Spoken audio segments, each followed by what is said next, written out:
म्हणजे पहिल्यांदा तुम्हाला किंवा कुठल्या राण्यांना असं आम्ही एखाद्याबद्दल म्हणजे आम्हाला बाळासाहेबांबद्दल सुद्धा कधी असे राणेसाहेब कधी बोलताना मी ऐकलं नाही की म्हणजे त्यांचा आदर नेहमीच होता बाळासाहेबांबद्दल, पण मी बाळासाहेबांचा पीए बनायला तयार वगैरे असं फार बोललं. तुम्हाला काय एवढं झालं साहेब त्याच्यात बोललो तर काय झालं त्याच्यामध्ये? मी मी सांगू त्याचं एक्सप्लेनेशन पण माझ्याच भाषणात दिलं की ज्यांनी जिवंत केलं मला दुसऱ्यांदा.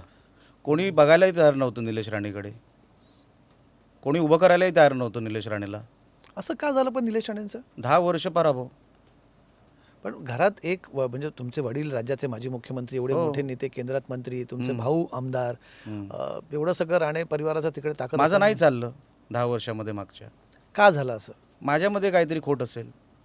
काय खोटं आहे? खूप खोट आहेत, सगळ्यांमध्ये तुम्ही- असतात ना साहेब. तुम्ही कधी कंप्लीट माणूस कुठे आहे मला दाखवा जगात. तुम्ही फार जास्ती आक्रमक आहात म्हणून असं होतं का?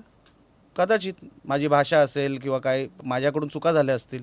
मी मान्य करतो ना साहेब, माणूस जिथे चुकतो तिथे मान्य केलंच पाहिजे. बिलकुल नाही, पण ही चांगली सवय आहे आपल्या. आपण जेव्हा चुका बघतो ही चांगली.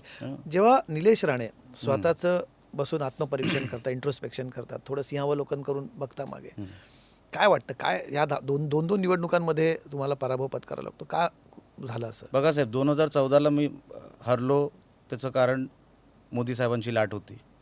मोठमोठे गेले साहेब, मी तर लहान माणूस होतो. मोदी साहेबांची लाट होती, 282 तेव्हा निवडून आले भाजपचे खासदार. 2019ला अजून मोठी लाट होती, 302 आले आणि मी अपक्ष होतो. स्वाभिमान पक्षातून लढलो, पण मला वाटतं फ्रीज किंवा कपाट असं काहीतरी चिन्ह होतं माझ्याकडे. 18 दिवसा अगोदर मला ते चिन्ह मिळालं, तरी मी काहीतरी 3 लाखाच्या जवळ काहीतरी मला वोट मिळाले. पण कुठेतरी माझं चुकत असेल असं मला वाटतं आणि म्हणून लोकांनी मला ॲक्सेप्ट केलं नाही. तेव्हा मी माझ्यामध्ये काही बदल केले.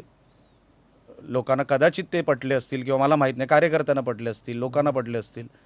मी माझा फोकस बदलला. मी डेव्हलपमेंट आणि ह्या सगळ्या विषयांवर फोकस ठेवला. भाषेवर कंट्रोल आणला, वागणुकीवर कंट्रोल आणला आणि मला असं वाटतं ते प्रत्येकाने इंट्रोस्पेक्शन करताना माझंच कुठेतरी चुकतं असं इथून सुरुवात केली तर त्याच्यामध्ये बदल होऊ शकतात. मी चुकतच नाही, तो माणूस कधी सुधरू शकत नाही.